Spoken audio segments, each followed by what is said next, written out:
It's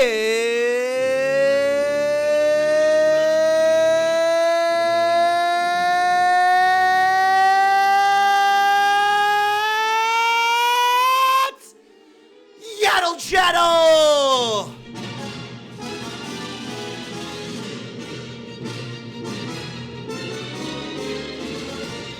It's a Star Wars podcast, baby. My name is Darth David, Eastside Dave, Davey Mac, whatever you want to call me. Don't call me late for dinner.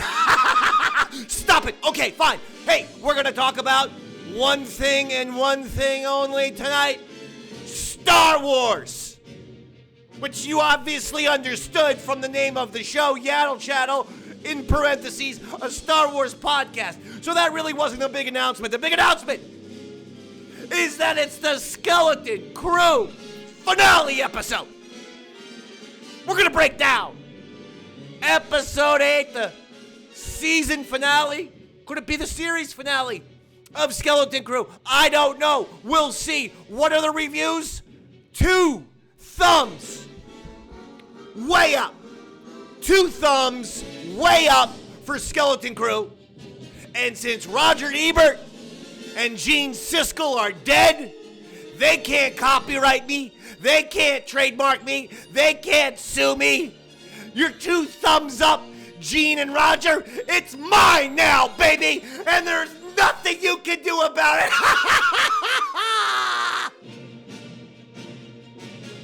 Oh, I love the Skeleton Crew. What a show. From beginning to end. A wonderful cinematic adventure filled with action, excitement, some humor, some emotion, great characters. Let's rock and roll, daddy!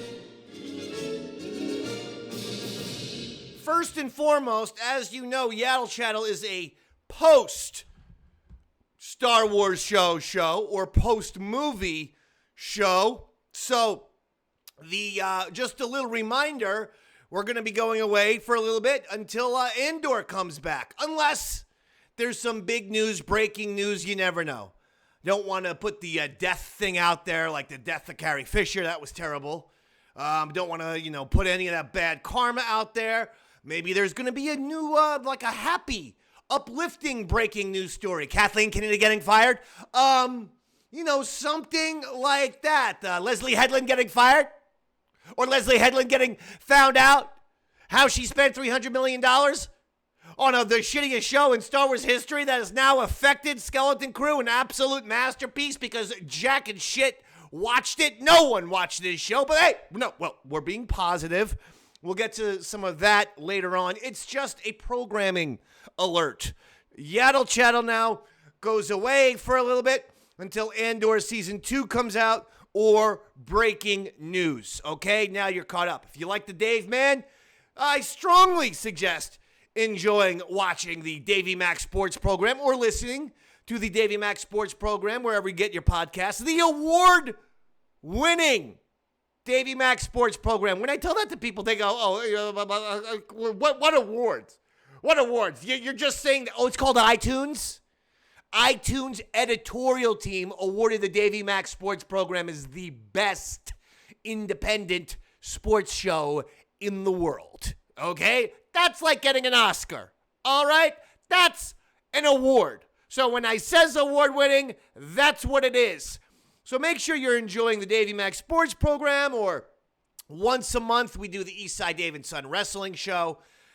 There's the show that I talk about my 10-year career at SiriusXM Satellite Radio. Davey Mac's Tales from the Satellite. Archived episodes are also on the YouTube account, again, at Eastside Dave TV. But for those Tales from the Satellite episodes at least a month early, you got to subscribe to patreon.com/EastsideDave. And so on and so forth. All fantastic type of stuff is going on. You got to be subscribing to Eastside Dave TV on the old YouTube. And if you get your show, if you like your podcasts on the Spotify or the Amazon Music or the iTunes or et cetera, make sure you're subscribing to all the Dave Man's shows on those podcasting channels. Okay, so now we're all caught up. Yaddle Chattle goes away until either breaking news or Andor Season 2. But as we're sitting here in each other's company. We're not worried about that. We're worried about right now. Carpe diem. Seize the day. Jedi Master Robin Williams told us in Dead Poets Society. So that's what we're going to do. We are going to discuss the Skeleton Crew. Episode 8. The Real Good Guys. Season finale. First of all, love the title right off the bat. The Real Good Guys. The Real Good Guys, we'll discuss later. That was the Republic. That was the X-Wings. They were the good guys. I wonder if that was a little shot at Acolyte. Like, hey, how come you made the Jedi fucking a bunch of asshole bad guys for an entire season of Star Wars television? Because, like, the Jedi, the X-Wing pilots, like, they're the real good guys. Okay? Anyway, love the title. And we start with Jod pretending that he's the emissary. He's there at the vault. The kids are there. The parents are there. Jod is pretending like, oh, I'm supposed to be here. I was surprised that the kids were letting him get away with, lying right there to the parents. But kids knew that he had a lightsaber. He had threatened to kill the kids' parents. Obviously, they were a little scared, so they weren't going to say, hey, Mom and Dad, that guy's a fucking liar. Don't listen to a word he says. But, all right, let's get away from Jod before we tell the parental units the truth about him. I understand. So Jod pretends that he's the emissary. He says that the kids are under confinement. Very bad children. He said he called them troublesome, which I enjoyed quite a bit. And then he says, I need to go see the supervisor. He gets Fern and Fern's mom. I think mainly because he thought, Fern, if there's a troublesome, believe it or not, it's probably not even Wim. It's Fern's the most troublesome, potentially. I think, in a weird way, Jod saying, hey, Fern, your mom, you're going to accompany me to the supervisor. I think that was a show of respect, like the old Wild West gunfighters. They always say the guy draws his gun. He always shoots the best cowboy first. The other best shooter, you shoot first, and then you take out the rest of the jabronis. You're a fat guy with a shotgun. Yeah, I could take my time with you. You got some corn on the cob stuck in your beard. Yeah, no problem. I gotta shoot the thin man with the Colt 45 in his hand first, and then Fatso, one-armed man, and Bozo. You guys 2, 3, 4. And if you watch the great Clint Eastwood movie, The Unforgiven, that's what he did, by the way, when he confronted Gene Hackman and his group of sheriffs. Clint Eastwood took out Hackman first and then the others. Okay, just make sure you understand your cowboy rules. Your Wild West, your shooters, so on and so forth. So I think that was a move out of respect by Jod to Fern. Like, hey, if I let Fern go back to her room, she's breaking out in literally 1.5 seconds and causing some trouble. No, come on, let's go. Meanwhile, we go back to Wim and his father's house, and they're eating. And Dad's like, nothing like a good home-cooked meal, right? He's already trying to, propagandize not leaving. Like, don't worry. Okay, he just got home. What you're doing is very obvious, Wim's father. And by the way, the shit that you were eating did not look very tasty to me. Okay, very brown, runny. It looked like poo-poo. I don't know how else to say it. Okay, I'm trying to keep the show fucking clean with the language. It looked like duty. I like a good pot roast as much as anyone. Wim's dad, you just put a plastic tray of shit in the microwave for 2 minutes, and now you're trying to be like, hey, nothing like a home-cooked meal, huh, son? Please don't run away again. Come on, Wim's dad. Don't be so obvious, bro. Wim then, they get into a little argument. He's like, we have to find Fern, like these, Jod. There are others that you should not be trusting. There are people who want to hurt us, want to ruin that Eden. The dad literally puts his head in his hand. He goes, well, that's what the supervisor's for. The kid's like, Daddy, Wim's father. Learn your child a little bit. Look at the eyeballs, the eyes, the windows to the soul, man. Study the child a little bit. Get to know your own offspring. The kid clearly was trying to tell you something, and you're just like, well, that's what the supervisor's for. I'm going to go back to eating my pot roast poo. It was good, right? Another like a home-cooked meal, right? Son, don't fucking leave again, right? Right, buddy? You're never going to run away again, are you, buddy? Look at this food. No, home-cooked. Wim then calls Neil on the walkie-talkie. The one thing I loved about the walkie-talkie, thinking about it, that was entirely 80s. We had walkie-talkies in Goonies. We had walkie-talkies in Big. We had a lot of walkie-talkie scenes. I remember as a child having a walkie-talkie too. We got two walkie-talkies. The problem was no one would be on the other end of the walkie-talkie. I couldn't give the second walkie-talkie away. My family wouldn't play walkie-talkie with me. Davy Mack had his little walkie-talkie. And I'm trying to be like, shh, I think I see something. Are you ready for an adventure? And then I would just get on the other line. Shh, David, it's your mom. No, I don't want an adventure. Please stop using the walkie-talkie. Thank you very much. Shh, over. Shh. Over? Shh, what do you mean over? Why did you buy this set of walkie-talkies if I'm the only one? I just want to talk to someone on the goddamn walkie-talkie, Mommy. Shh, over. Yes, I understand. Shh. It's just that you're very annoying with the walkie-talkies. Over. Shh. Oh, is that it, Mama? Annoying? Well, I'll tell you what's annoying. Buying a fucking kid a toy for goddamn Christmas and no one will play with him. Shh, over. Understood. It was a mistake. I think we're going to bring back the walkie-talkies to Radio Shack. Shh, over. Anyway, what can I tell you? I like the walkie-talkies. Fantastic. Wim calls Neil and says, hey, Neil, we must help Fern. Neil, is like, hey, come on, the robots are around. They're keeping it. They're guarding us. We're in prison over here. That's not going to stop Wim. He does everything on a whim. Anyway, supervisor. So they get to the supervisor. So it's Fern. It's Fern's mom and obviously Jod. They get to the supervisor, and it's, whether you want to say the HAL from 2001 Space Odyssey, which was obviously the original, or Wall-E.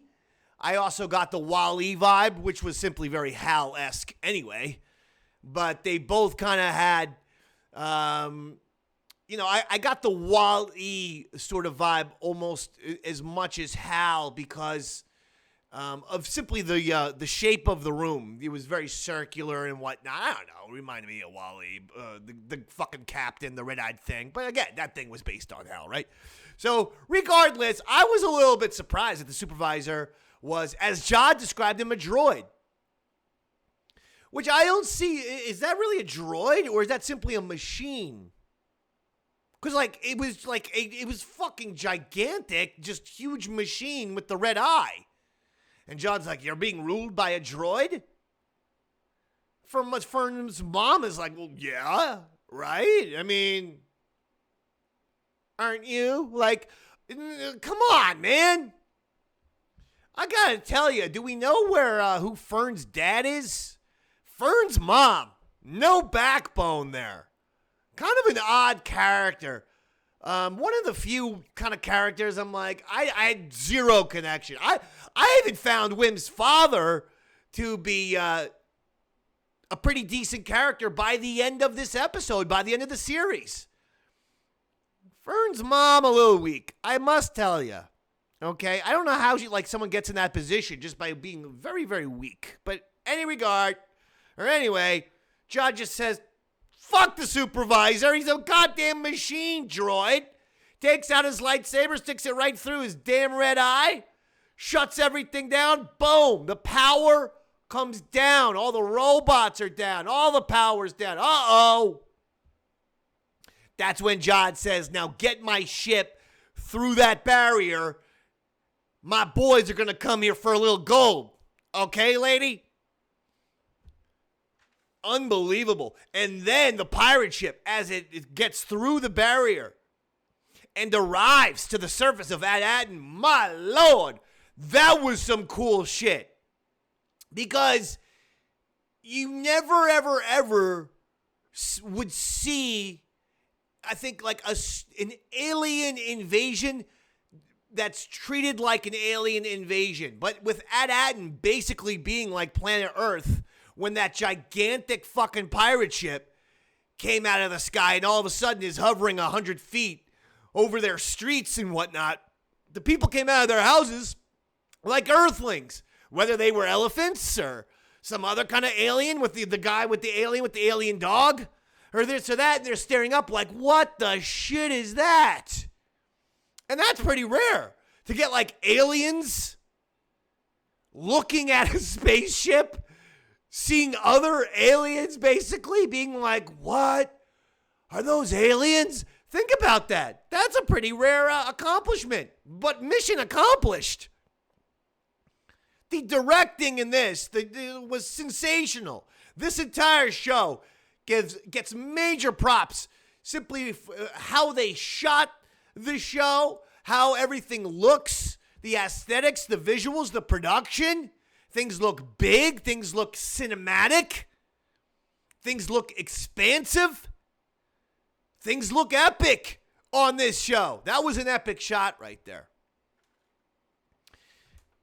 So once they see that, the power's down, though. Wim realizes that and says to his father, let's go. Let's go. The robots are not here to keep us prisoner. We have to go get Fern. He calls KB and there's little Neil there. And next thing you know, Neil and KB are outside the house. Let's go get Fern. Meanwhile, the father's like, it's too dangerous. We have to find something more safe. At this point, I found Wim's father turning into Albert Brooks from Finding Nemo. The dad with always like, you're going to get killed, you're going to get killed, you're going to get killed. Do you know, Wim's dad, what your son just fucking survived? A goddamn week-long adventure in space where he was nearly killed 19 fucking times, pal. He can handle a dirt bike ride down to the tower to find Fern, for crying out loud. Stop it already. And by the way, if Neil's dad is Albert Brooks from Finding Nemo, that obviously would make Wim, or excuse me, if Wim's father, did I say Neil before? I think I said Wim, but I'm just going to reemphasize. Wim's father reminds me of Albert Brooks from Finding Nemo, and that makes Wim Nemo himself. I'm submitting Neil for the little turtle kid who had to give him directions on what to do to get to Australia there and get out of the stream. Okay? As for who KB and Fern are, I'll let you figure that out. All right? This is not Nemo Chattle. Okay, this is Yaddle Chattle. Okay, we talk Star Wars here. Okay, we don't talk Pixar. I mean, we do, because I've already done like 2 Pixar references with the Wall-E and the Nemo here. I mean, maybe this is like morphing into Pixar Chattle or whatever the fuck, okay? But for the remaining time period, okay, it's Yaddle Chattle. I'm going to try and cut down the fucking Pixar references now, going forward. And that's a promise to you Yaddle Heads watching and or listening right now. So the kids get to the tower where Judd is really threatening Fern and Fern's mom. And kids race up there. In my notes, you know what I just have? Action, action, action, exclamation point. Absolutely. This was an action-packed finale. This was fantastic. The stories were told. The characters were told. This show simply advanced forward all the time. It wasn't going backwards. It didn't stay stationary like The Acolyte did. It advanced plot-wise, character-wise, momentum-wise. It was always on the move, advancing forward until you get to a finale, and then let's just throw it out. Let's make people have a fucking great time with this episode. I know I did. This was, my Lord, no holds barred action, baby. That's what you need in Star Wars every once in a while. You need great characters. You need great story. You need cool shit to look at with a lot of action. There you go. Good stuff. So they're on their way. They're trying to get to Fern in the tower. KB goes to the ship. All right. She's with She's with Wim and Wim's father while Neil's broken off. He's going to try and find the cannon. So at least we got that call back to episode 4 or whatnot. The one episode, the only one there, I was just lukewarm. Didn't even hate it. Just lukewarm about that episode. I think it was episode 4. But at least we got the payoff with the cannon. Good stuff. Meanwhile, the ship won't go. It's got one of those, metal jack things when, your car's about to get impounded. Darth David's had a couple of those fucking metal objects on my goddamn tires on my car. Trust you me. And that don't feel good because I got no AT-AT Mint. I got no High Republic credits that I can pay off the fucking pound. And you know how much that shit is when your car gets towed? It's usually at least $1,000, if not $1,200. It happened to me twice.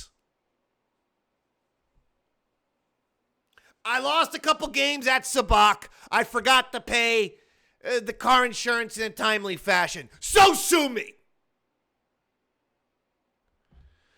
Anyway, Neil gets into the cannon. Bada bing, bada boom. Wim, he and his father realize we have to get to the tower to shut down the power. By doing that, that'll release that metal clamp on the ship so that KB can fly up through the atmosphere outside the planet and get a message out to the Republic or to somebody. Help us. Save us. Pirates are going to kill us. Good plan all around. No issues with this. Wim gets to the tower. He's there by himself. Doors open, and there's Jod looking at him, and Wim says, "It's all over, buddy. I just called the Republic. The X-Wings are on their way, pal." And Jod's not having it. He's like, "You're bluffing. Bullshit.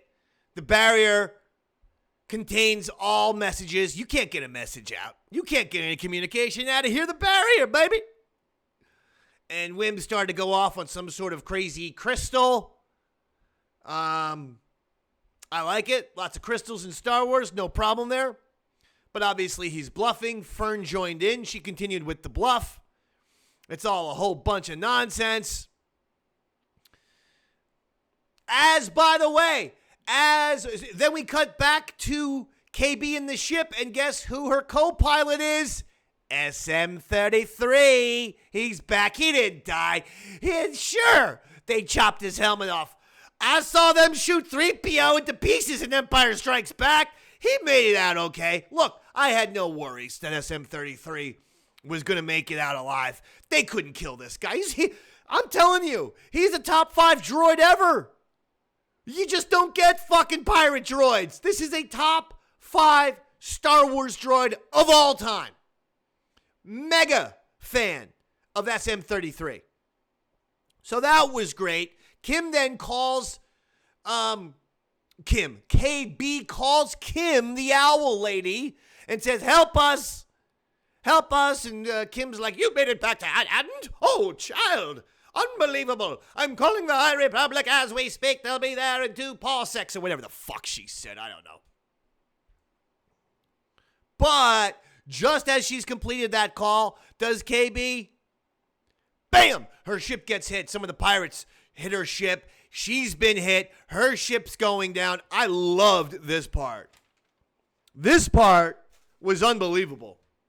Jod, because all the kids are seeing it, and they're going, no! And Jod tells them, go to the window, children. Go see what you've done. He's literally wanting them to watch KB's ship go down. Or maybe not wanting them to watch a death per se, But basically being like a realist, like, listen, you kids are all about adventure. I like you. I respect you, kids. But you gotta mature. You gotta grow up a little bit. Sometimes the stakes are too fucking big. You're out here, you're playing around. KB's in the ship you got no business in. And now look what happened. And you've done that. I just want to steal some gold and get the hell out of here. Look at what you've done. Oh, I love that part. I gotta tell you, Jude Law was phenomenal. In this episode, unbelievable. We see KB's ship go down. We don't see an explosion, but the ship does go down. So we don't know. Is she dead or not dead? Then everyone's screaming and crying, lots of no's, and then that's when they say, you know what, fuck it, Wim's father punches Judd in the face, and now we got a little pandemonium going on. We got a little WWE wrestling going on. I loved it. All kind of arm bars, and I was hoping maybe Wim was going to put on a figure four leg lock. That didn't happen. Or maybe a Batista bomb. You know, that didn't happen either. By the way, let me go back just for 2 seconds. We finally found out a little bit of Jod's backstory. He was, in fact, a Padawan. He is a Force sensitive, so it was never smoke and mirrors. It was never magnets. It was never bullshit. He was making objects fly with the Force. But he was a little kid. He was training with a female Jedi. I was thinking, oh boy, Ahsoka, until he said, no, they forced me to watch. They hunted her down, forced me to watch her get killed, which is interesting. They just forced the kids to watch KB go down. But again, I'm not saying he's evil because of that. I think he's actually, weirdly enough, doing it to toughen the kids up. He likes these kids.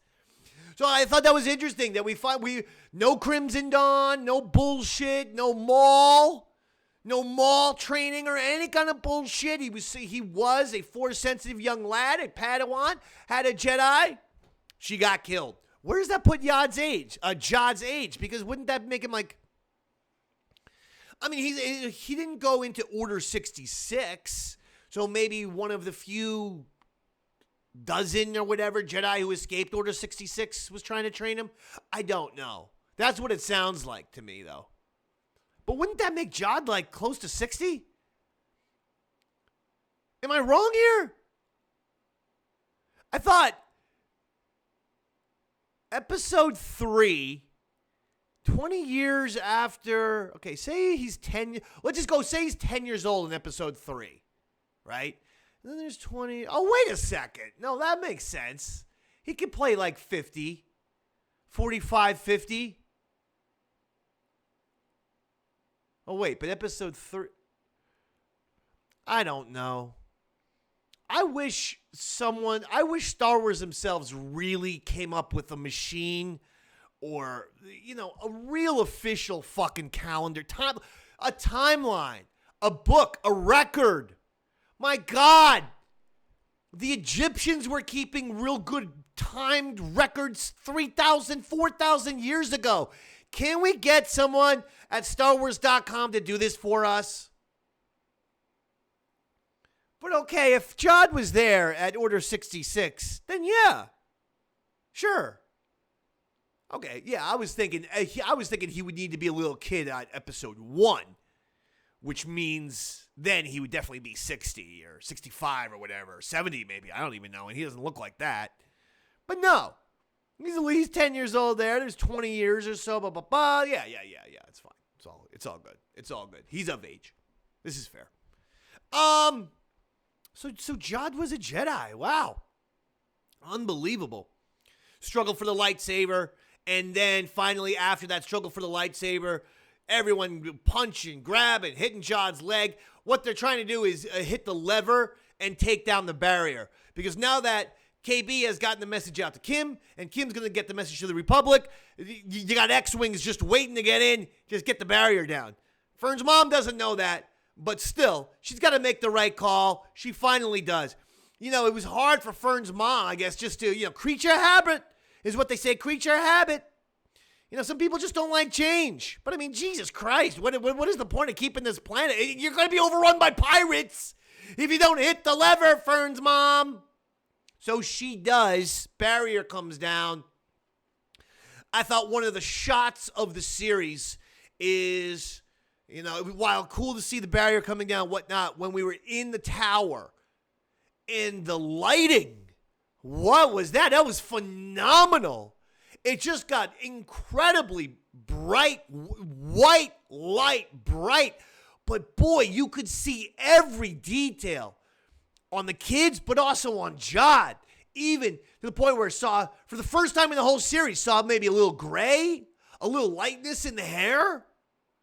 And like, it was intense, but gorgeous. What an effect. What a shot. That was cinematic as hell. That was a tremendous shot. I mean, it didn't last very long. But again, sometimes those classic shots, they stick with you forever. That shot's going to stay with me forever. Just how bright it was and how detailed. And my TV's got the 4K capability.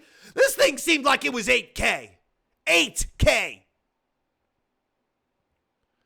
I felt like Jude Law was just shrunken down and hung on my wall.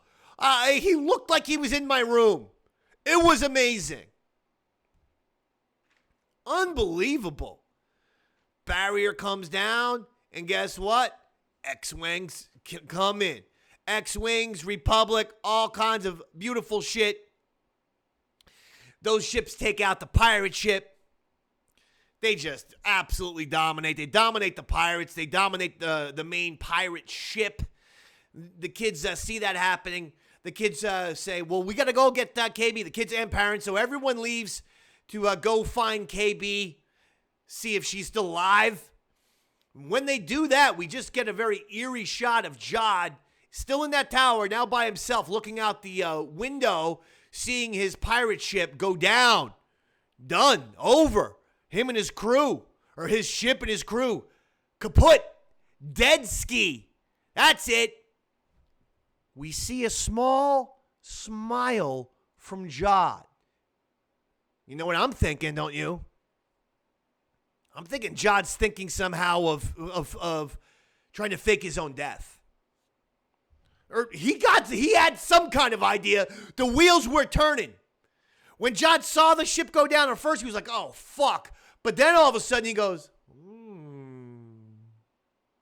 The wheels were returning in the old Jod brain. So I'd like to know what he's got planned. Could I see Jod appearing again? Well, let me rephrase that. Will I be surprised if Jod reappears again? No, 0%. In fact, let me reverse that that language. I expect to see Jod back literally 1,000%, possibly as early as the Mando and Grogu movie. At the very least, he's there on Ad-Atten. You got some Republic people that will just arrest him.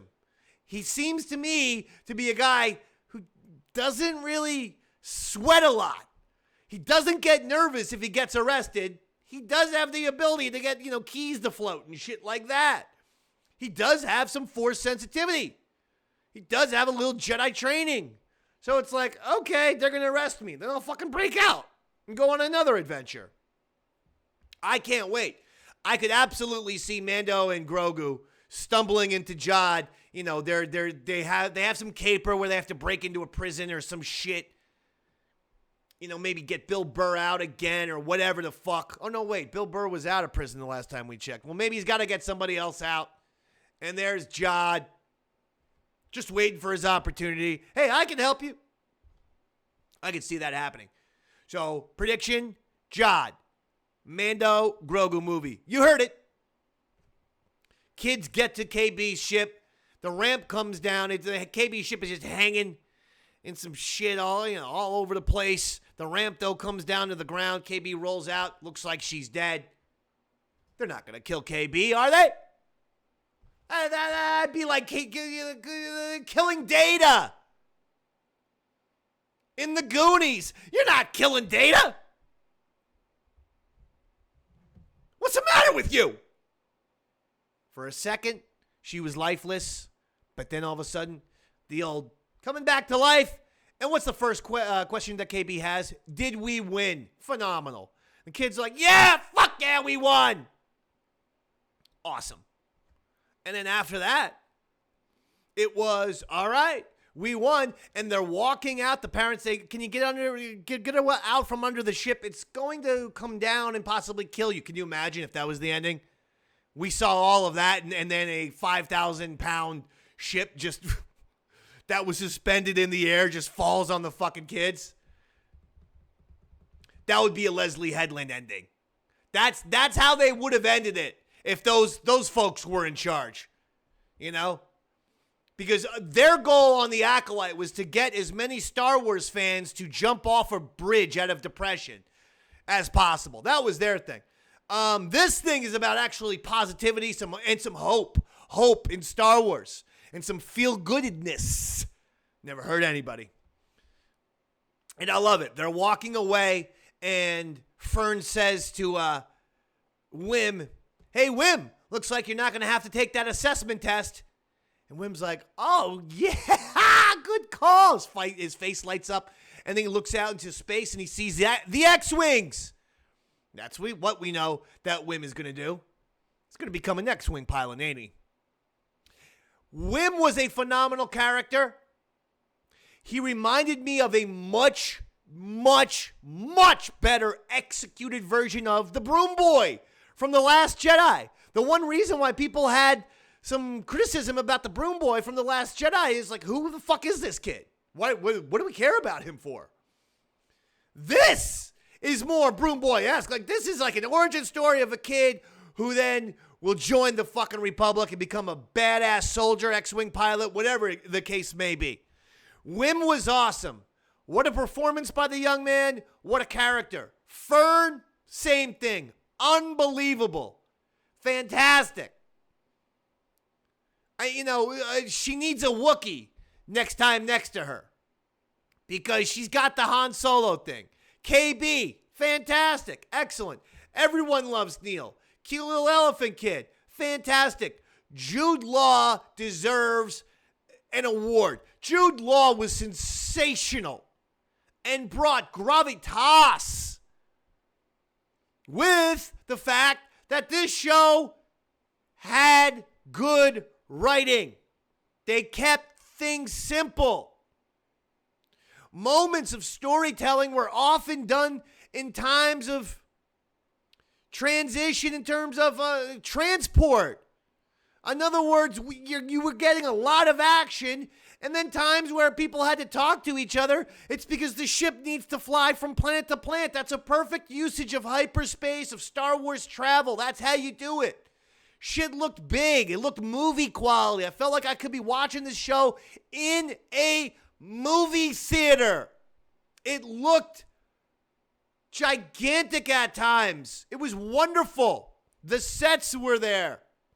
The digital was there. Things looked great. The acting was there. The stories were there. And as I said, the show moved forward constantly. And then what a happy, just fast, happy ending. And I actually love the ending. I know some people were hoping for an epilogue. Why? Haven't they gotten played out? I fucking hated epilogues since remember in the late 90s, it was like there seemed to be a lot of movies. Right now I can only come up with two, but there seemed to be a lot of movies that would have a great fucking movie. And then we have to have an epilogue where one of the characters is an old person. Titanic. Saving Private Ryan. There are more. I'm just thinking of these off the top of my head. And it's like, I don't need that epilogue. I don't need the old man going, did I earn it? In Saving Private Ryan. Did I earn it? It's fucking depressing as shit. The whole scene of Tom Hanks shooting the gun and then the fucking allies all over the place. And that shit's amazing. And then why go from awesomeness to then they fade into an old man in a yellow windbreaker crying in a cemetery, wondering if his whole life was even worth it. Because a lot of people died just for his life to exist. It was depressing. I don't like epilogues. I love the fact that this thing ended with, hey, Wim, now you're not going to have to take your assessment test. It was like a fucking ending of, old school. You can't do that on television in Nickelodeon. Like, I thought after she said that, Wim would be like, oh, wow, I don't know. And then green slime would fall and say, it was just quick and fast and fun. And it perfectly wrapped up this series, which was quick and fast and fun with entertaining stories and characters. And it made you feel good. Can you imagine a Star Wars show making one feel good, being entertained, being captivating, being excited? I was an excited audience member. I was an entertained audience member. I felt good as an audience member watching this show. So what a success by Skeleton Crew. We are going to have to be honest. The facts are the facts. The reports are out. It's the least watched Star Wars show ever. Worst ratings than The Acolyte. The point being, don't blame Skeleton Crew, blame The Acolyte. This is the problem. When you keep spitting in the faces of Star Wars fans, a huge fucking fraction of those fans say, fuck it, I'm done. And they don't come back. That's why it's absolutely ridiculous for any Star Wars creator, producer, director, actor to attack the fans in any way, shape, or form. And if Bob Iger doesn't put a policy where he tells Star Wars fans, Star Wars creatives, shut your fucking mouth when it comes to... If the Star Wars fans don't like a show, let them not like the show. Don't call them toxic racists all of a sudden. Because maybe, just maybe, the show, like The Acolyte, fucking sucked. Was depressing, morose, boring, slow, and sad. That's why people didn't like it. That is why. That is why. That and that is the only reason why people didn't like The Acolyte. And when you fuck around with Ahsoka and make a show that no one understands, I liked it, don't get me wrong, but that other people have no interest in, you do a terrible job marketing Andor. My brother thought it was a show about the Ewoks, and he's a casual Star Wars fan, because I had to tell him, no, it's not Endor, it's Andor. What's that then? Is that another planet? No, it's the guy's name in Rogue One. Oh, I love Rogue One. Yes, Cassian Andor. Not everyone who appears in Star Wars is fucking Han Solo. Cassian Andor makes it, he's great in Andor. In Rogue One. No one knew his fucking name. I think outside of hardcore Star Wars fans like me and you. That's why you call that fucking show, Rise of the Rebellion or some shit. That should have been the name for Andor. Book of Boba Fett's a stupid name. I actually like the show, but they needed to call it Boba Fett and the Mandalorian, telling Mando fans this is an unofficial season 3. And then letting Boba Fett fans know, hey, listen, Mando's going to be showing up here. This is a Mando story too. And not killing off Luke fucking Skywalker in the second act of a 3-act play when he had way more to do. You gave us one grumpy Luke Skywalker and you kill him off? No, you stupid fucking idiots. That Luke Skywalker is just fine if he survives and lives in episode 9. If in episode 8 nothing changed, nothing except at the very end of the movie, when Luke fell to the rocks, he didn't disappear and die. Instead, we see Luke's eyes, and it looks like he might die. And then we see Finn's eyes go like this as the Force awakens in Finn. And that's the cliffhanger for episode 8. Episode 9 is Finn, Chewie, R2, and 3PO racing in the Millennium Falcon to save Luke's life which they do. And in order for Luke to repay Finn, he would then train him in the Force in a crash course way, a la Obi-Wan with Luke in episode 4, as Luke and Finn and Chewie go kick ass and defend the Rebel base, which would have been a great way to end episode 9. Every Star Wars is they're attacking the Empire's base. They're attacking the Death Star, or this or that, or the big fucking thing in the episode. How about this time, the whole Empire fleet goes to the Rebel base? You should have had Rey doing her shit with the Emperor and Kylo Ren. That's fine. Don't touch it in episode 9. But in episode 8, on the other side, the other half of the movie is Luke and Finn learning the ways of the Force in the Millennium Falcon. Because they have to. Not just to do a cute throwback to Obi-Wan teaching Luke in the Falcon, because they have to. They have to get in the Falcon and race back to the Rebel base. On that time, Luke shows Finn the fucking ways of the Force. And then Luke and Finn take out their lightsabers and fucking chop down 10,000 stormtroopers, and the rebels defend their base successfully while Rey is off on her adventure killing the Emperor. But no, they kill Luke Skywalker. They fucking, they make, Mando season 3 was all over the place. They start putting Jack Black and Lizzo and shit. Ahsoka, I like the last 5 episodes quite a bit. Episodes 4, 5, 6, 7, and 8. But that's what that show was to me. I go back and rewatch Ahsoka from time to time. I skip episodes 1, 2, and 3 entirely. I watch Star Wars Rebels. I feel like episodes 1, 2, and 3 were for people who didn't watch Star Wars Rebels or the Clone Wars, and I find those to be boring. But here's the thing. That's why a lot of people weren't excited for Ahsoka. The first 3 episodes were a little bit like, what is this exactly? Then the show picked up. They go from there to fucking The Acolyte, which was the saddest and really worst executed Star Wars property ever. Worse than the Star Wars Holiday Special in 1978. Absolutely. And the reason why was because what was the fucking budget of the Star Wars Holiday Special in 78? I can't imagine that it was the $300 million that The Acolyte reportedly cost. And The Acolyte has scenes where the Jedis are talking in a broom closet.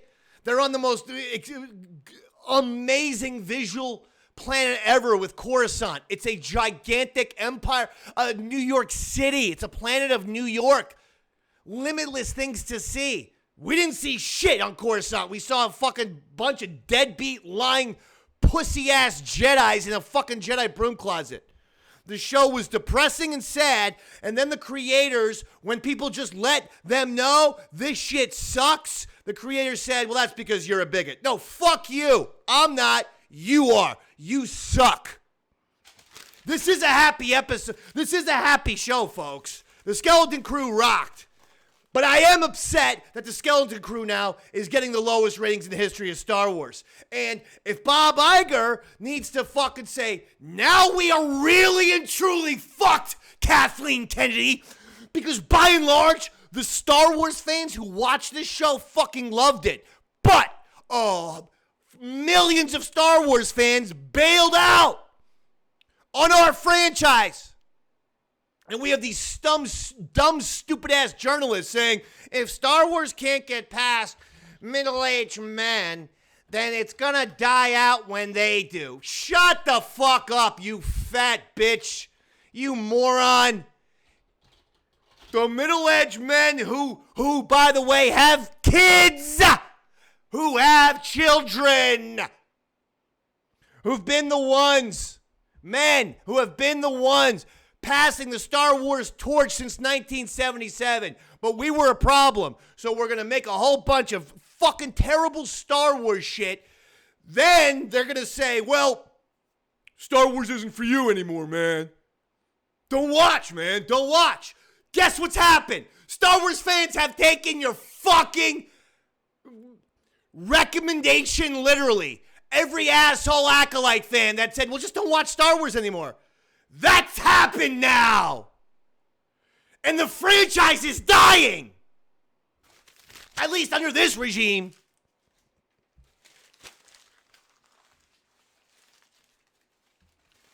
And I'm go out on a positive note, so I'm going to.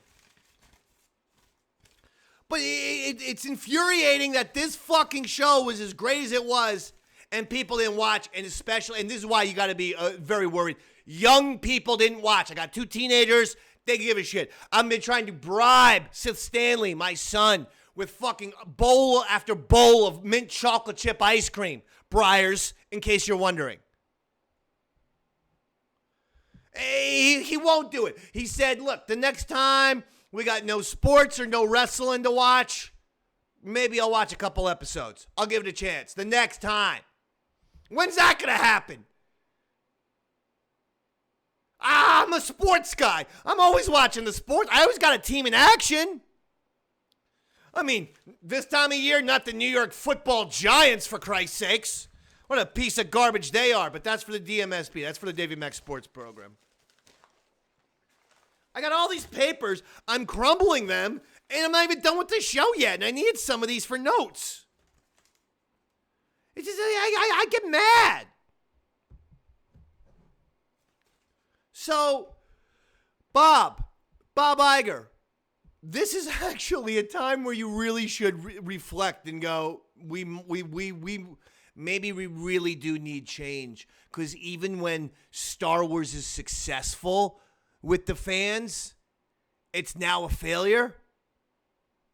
That's it. That's a broken fucking franchise. It's a broken system. Your system is fucked. Lucasfilm is fucked. Kathleen Kennedy is fucked. She listened to all the wrong people, and I'm just being honest, we all know what happened. They lost their way. They wanted to start putting in modern day society messaging or stupid, very temporary issues. Let's address them in fucking Star Wars. No! Star Wars is the only place you don't need to address them because it's always been about escapism. Fucking lasers and animals, aliens, creatures, monsters, planets. It's escapism. Let us get away from current day issues, modern day fucking politics for a second. Let us escape all the bullshit noise of contemporary society with Star Wars. Don't fucking reinforce how annoying society is with Star Wars. Let us escape annoying society with Star Wars. Acolyte didn't do that. Acolyte's like, everything that sucks in modern day society, we're going to show you in a Star Wars show. Oh, man. Finally, shout out to David Lynch. I know it's Yaddle Chattle and not Twin Peaks Chattle, but understand this. I'm a massive fan of David Lynch. And, Elephant Man, Eraserhead, Elephant Man classic, Eraserhead classic, Blue Velvet classic. I'm a huge fan of Mulholland Drive classic. Twin Peaks, I truly love classic. I like the movie Fire Walk With Me of Twin Peaks classic. I loved the 25th anniversary season. They brought back Twin Peaks for a season on Showtime. 2018, I think I want to say. 2017, 18. It was fucking amazing. Scary, disturbing, completely bonkers, and fascinating. Everything you wanted out of David Lynch. It was amazing if you're into David Lynch. But the one tie into David Lynch and Star Wars is Return of the Jedi. The old rumor that George Lucas wanted David Lynch to direct Return of the Jedi. I believe the rumor is that he actually asked him. He may have actually asked David Lynch, who obviously didn't end up doing it, and then ended up doing the Dune. You know, not the Dune, but Dune, the first one, 1984 or so, 84, 85, which looked like a very strange, bizarre Star Wars movie, honestly. But what a unique director, and what a unique guy. The Return of the Jedi, David Lynch. I'd love to see that in some sort of alternate universe. You know Jabba would have one of those fucking crazy oxygen masks that Dennis Hopper had in Blue Velvet, and Jabba, you know, he'd be getting all high off of that fucking mask. You know that'd be his thing. I would have loved to have seen it. Rest in peace, David Lynch. So we're going to end Yaddle Chattle with this. We're going to end it on a positive note. Okay, I had to get my little fucking Acolyte rant out there because it now has officially fucked Star Wars over for a little bit. It, for a lot of people, truly was one of those, that's the nail in the coffin for me with Star Wars, with Disney Star Wars. That's it. And if they don't recognize that and get their hand and say, what did we do in the Acolyte? Everything we did, we have to do the exact opposite of going forward. Hey, I would say that Skeleton Crew was kind of like that. The Acolyte was extremely depressing and sad. The Skeleton Crew was uplifting and happy. The Acolyte was very, very slow moving. Skeleton Crew was fast, upbeat. Acolyte had very predictable twists and turns, and no characters that you liked. Skeleton Crew had some interesting little twists and turns, and a ton of characters that you not only liked, you ended up loving. Skeleton Crew, to all the creators and the cast and the crew of Skeleton Crew, congratulations. Honestly, I salute you. That was a fantastic series that I will go back and watch and thoroughly enjoy. Absolutely. And I hope Star Wars can recover from the mistakes that they've made. At least Skeleton Crew seemed to already be in the can. And so they just, you know, they got lucky with that one. But they really need to start and learn their lessons now. And what they need to do is go back and look at why the fans were mad at The Last Jedi. Why the fans were mad at The Acolyte. Why the fans were mad at this. Not either bury your head in the sand, Lucasfilm, Kathleen Kennedy, Bob Iger, nor attack the fans for having just basic opinions of why you're blowing it. See, if you're Star Wars, you can have it all. You should have it all. It's the ultimate family franchise. You don't need people. You don't need a 18 to 34 demographic or young people. You can have 18 to 70. You not 18. You should have 8 to 70. 8-year-old to 70-year-old. Have them all. There are ways to do this where the young people will like it, but also the OG Star Wars fans will like it. Skeleton Crew showed us that can be done. Andor has showed us that can be done. First 2 seasons of Mando showed us that can be done. Why don't we start examining what went right and what went wrong? I'm Darth David. This has been another Yaddle Chattle. We'll see you next time. I love you, everybody. See you for Andor Season 2 or for breaking news or something else. And I just want to say, Yaddle Heads. Yaddle Heads. I went past the music. So now I'll talk to you for a little bit longer. Yeah, well, there's no point in rushing. I went past the Yoda theme, which I never do. But we're going to see you for Andor Season 2, and we'll see you, you know, should there be any sudden breaking news, this or that. Kathleen Kennedy getting fired. Anyway, you know, Skeleton Crew shows why Star Wars is such a valuable property. Because if Star Wars hadn't gotten fucked up, this is a show that parents can sit down with their kids. Parents were going to enjoy this. Kids are going to enjoy this. Young people can enjoy this. Everyone can enjoy this. And that's what Star Wars can be. You can have everyone. You don't need to have just one little small niche group of people. And then when people go, hey, this kind of sucks, you don't have those actors turn around and go, oh, well, it's only because you're You're an hysterophobe. That's why you hate the show. No, I hate it because it sucks. No, actually, I hate the show because it's fucking terrible and it's boring and it sucks. No, here's why I don't like it, because it sucks. No, I don't like The Acolyte because it really, really, really fucking sucks.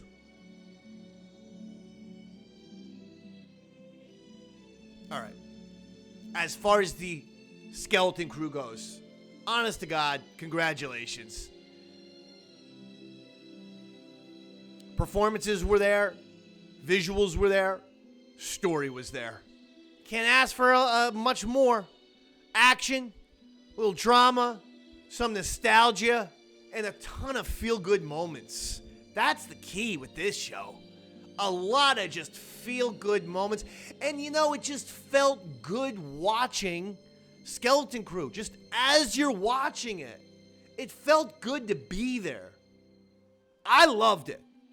I thought, what a fucking show. Thumbs up. What I'd like to do is, if that Patterson man can do a Patterson cut of Skeleton Crew, I'd like him to take out episode 4, shorten episode 1 a little bit, and make a big 3.5 hour movie out of Skeleton Crew. That's what I'd like. All right. That'll do it. That will really do it. Can have Yoda's theme played again. Folks, we're going to be okay as Star Wars fans. Skeleton Crew just showed us that. They showed us what good Star Wars storytelling is like. And I'm very, very happy, very thankful to all of the creators of Skeleton Crew. I'm going to stay positive. We're going to get Andor Season 2 this year. And when we do, Yaddle Chattle will be back.